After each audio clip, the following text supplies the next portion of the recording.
Welcome, ladies and gentlemen. It's time to talk about Ghost Recon Breakpoint Episode 2 Deep State. Let me be honest, it took me a long time to finish this. First, it's not because the game was hard. The balance to these episode, at least, with the quote-unquote immersive or the custom mode, was not that hard. The fact was I have to drag myself to play the game. First, the narrative was not that great, even though one of the biggest step in the right direction, having in 2 or 3 maximum missions, having you talk to someone else and having you talk to someone at least during the mission, killing the silence of each and every quest than you have in this game, make a little bit better, but more likely the missions just felt the same. The game is not. The fact is, narrative is not great. First, episode 2, it's quote unquote a lie, because it's not a continuation to Operation Greenstone or base game or episode 1, however you want to talk about it. It's really supposed to be playing during the campaign. What I mean by that is this end up giving that smell of cut content. Content they cut it from the main game to sell you a part, and that's what end up happening here. First, it's one of the things. Walker is not El Sueño. Walker is one of the lieutenants, and the same goes for the strategist, and the same will go to Trey Stone. At the end, we're gonna have one big villain. Now, if the one big villain, it's gonna be the U.S. Senator, or it's gonna be the the company man, we don't know. I want to talk a little bit about the good. As I said, it's good they allow you to talk with Sam Fisher during missions. Sadly, it doesn't happen enough, so most of the missions tend to be just a bore fest. Nothing really happened. There's no audio cues, and honest, I'm starting to really get annoyed about knowing that the same guy and Hawkins died, and they have a daughter, or the other guy was caught in the bombing and he gonna lost a leg.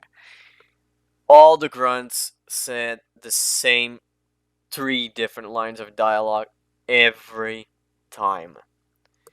Besides that, narrative, the story of the strategist is not that great. And the end of the campaign does go bad. I'm gonna tell you, Ghost Recon is not a game about a boss fight. And because of that, the Walker boss fight didn't feel great, it felt shitty. And this time, the strategist arena boss fight felt even worse. And the AI on that mission can die, so it ended up being a moment where you look for 5 solid minutes of the way the drone wave didn't spawn. And that is one of the problems. They release a mode with supposed to give you more immersion, be more realistic, and the last moment of the game is fight against drones. Now, flying drones are not that bullet sponge. Like 1 mag can finish one with an assault rifle with a good precision, probably half of a mag. The tank drones, now the behemoths, the medium ones, it's a little bit of a more meh. And since you are in a very small quote-unquote arena, it shines a little bit more the bullet sponginess of it, because it's not that easy to just pinpoint and shoot the small sensor on his top. And in the end, when it comes to the behemoth, if you got unluck like me, he gonna be stuck on 2 crates, and it's gonna be a nightmare. Now, besides of all of this, there is good. The update was good. But still, the taste in the mouth of, well, this is supposed to be the main game, still on the air, so it doesn't bode well. This suppose how the game should launch. The immersive mode, the ghost experience, or however you want to call it, supposed to be the base game. To be honest, the custom mode, allowing people to customize. I don't know how this works on multiplayer. I hope the host is the one who setting the perimeters, but still, there is something that really pisses me off a little. The fact that the developer decided to have, again, a second knee-jerk reaction. Raids and the multiplayer is still locked behind the original mode, the Ghost how the game release. with stats, perks, and all of that being there. Again, if they didn't do anything else, they just forgot about the raid and, well, forgot about Ghost War except by putting the new classes, then I'm gonna talk a little bit later. It wouldn't be that, well, it wouldn't be great, because I don't like the people who are playing the Ghost Wars be neglected, but for the raid part, yeah, forget the raid ever existed. Open Golden Island and allow people to get a cosmetic. But now they add so to the injury. You have two new entire cosmetic sets locked behind a raid. If you now decide to buy, since the game is a little bit more like a Ghost Recon game, you're not gonna get access to the raid if you decide to play on the immersive mode. Why? Because the developers said so. It's a very, very bad idea. Remember, you pay for this content, and this content is locked behind the developer knee-jerk reaction. You don't want to play how we want you to play, so we're gonna take the toys and get out of the sandbox.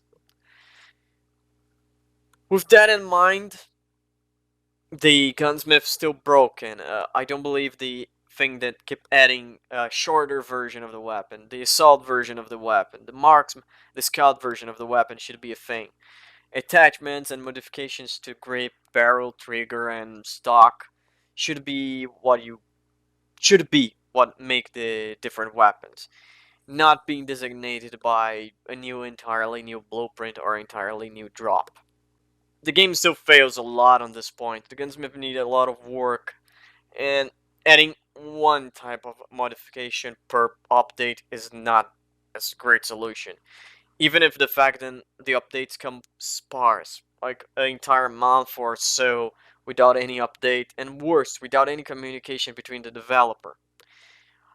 I will not touch on the fluff piece there was, the building of the immersive mode, because I still believe that that doesn't bode very well. I still disagree with a lot of design philosophies there was even on the immersive mode, by the fact being locking away and alienate part of the community behind of it. And if this was a decision the developers had and the feedback people said it was great, again, that was a problem, and well, I'm not gonna touch on the Delta company besides saying that I still believe the entire concept was a failure.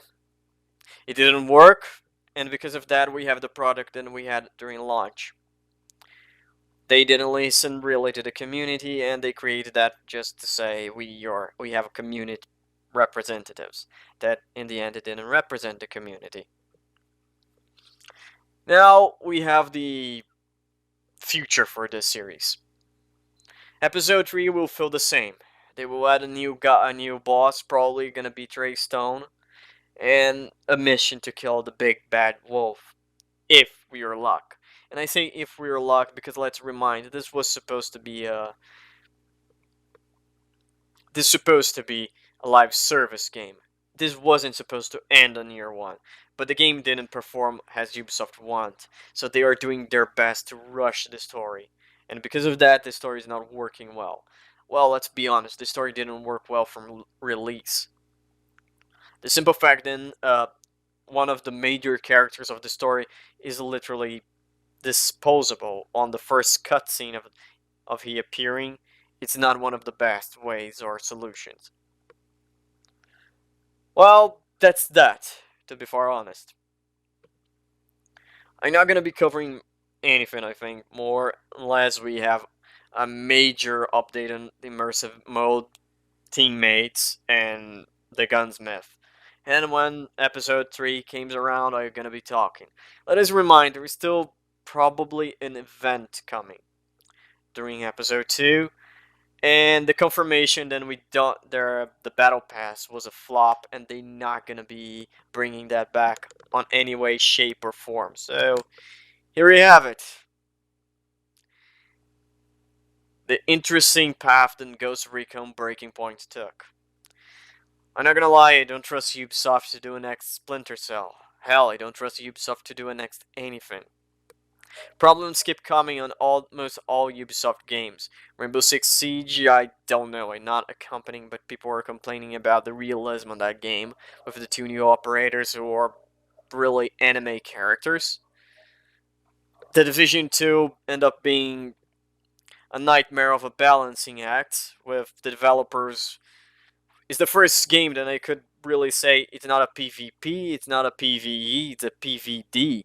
Players versus the developer. Each time the players find a usable strategy, the developers nerf that to the ground. And when players really, the only way players found to suppress all the nerfs and bugs and whatever is by glitching, the developers decide to mass ban people. Hell, let me tell you a story of a friend of mine. He was level 20 and he got banned. He didn't use the glitch because you need the specialization weapons to use the glitch. But he got banned.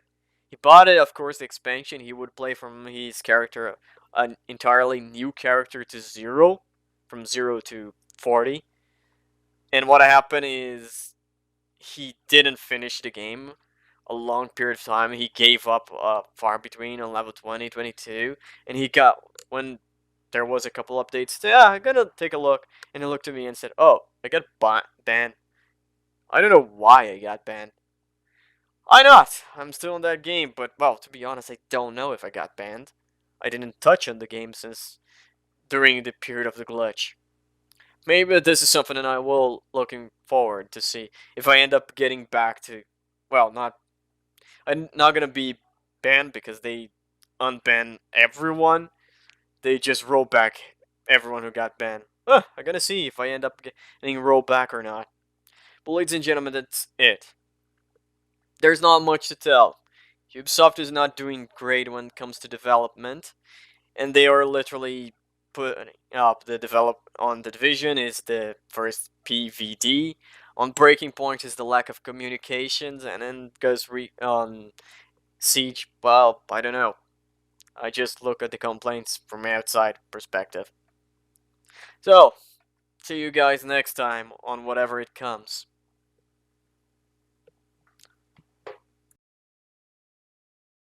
Well, ladies and gentlemen, thank you for watching. This was the video. If you enjoyed, leave it a like. If you didn't, leave it a dislike. If you have anything to say, please leave a comment. And if you want to see what the hell is gonna be coming next on this mess, subscribe.